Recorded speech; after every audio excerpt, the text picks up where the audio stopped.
Inaprubahan na ng House Committee on Suffrage and Electoral Reforms ang unnumbered substitute bill kaugnay sa panukalang batas na Anti-Political Dynasty Bill at posibleng isalang na sa plenaryo sa susunod na linggo.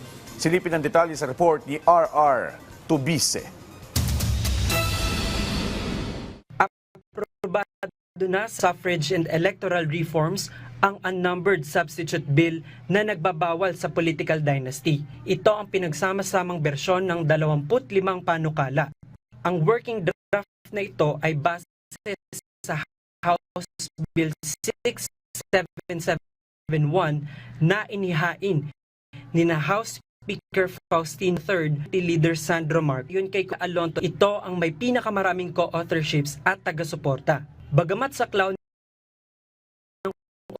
original na panukala ng liderato ng Kamara, level degree of consanguinity, ang pinakahuling substitute bill na inaprubahan ng komite ay sabihin, bawal ang hawak ng posisyon ng mag-asawa o mga magkamag-anak hanggang sa second degree of consanguinity.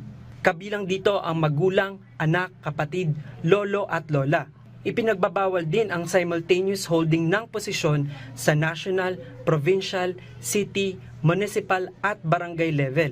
Pero hindi rito kasama ang mga tito, tita, mga pamangkin, mga magpinsan at mga in-laws.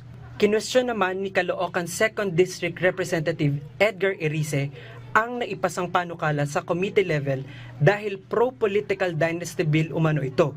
The Congress have been ignoring the anti-political dynasty provision of the 1987 Constitution for 39 years. Binabaliwala natin. Pero ngayon, mas worse. Bakit?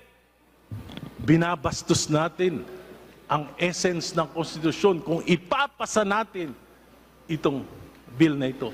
Pero nilinaw ni Congressman Adyong na ito ay working draft pa lamang at maaari pa nilang maamyendahan.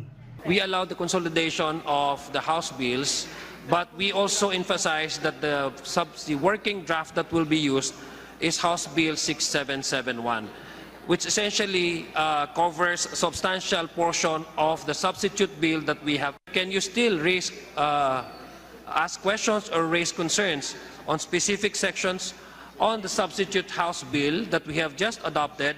Yes, you can. Giit ni Adyong, hindi anya mahina ang naturang bersyon ng panukala sa Kamara at ngayon lang umano magkakaroon ng batas laban sa political dynasties. What we can assure you is that this version, we tried to decongest local political unit from a control of one particular family. Hindi dapat magkaroon yan ng concentration of power. What we are trying to address is the concentration of powers. So kailangan po mabuwag yun. Matapos ang hearing, 4 na kongresista ang nag-withdraw ng kanilang co-authorship sa panukala.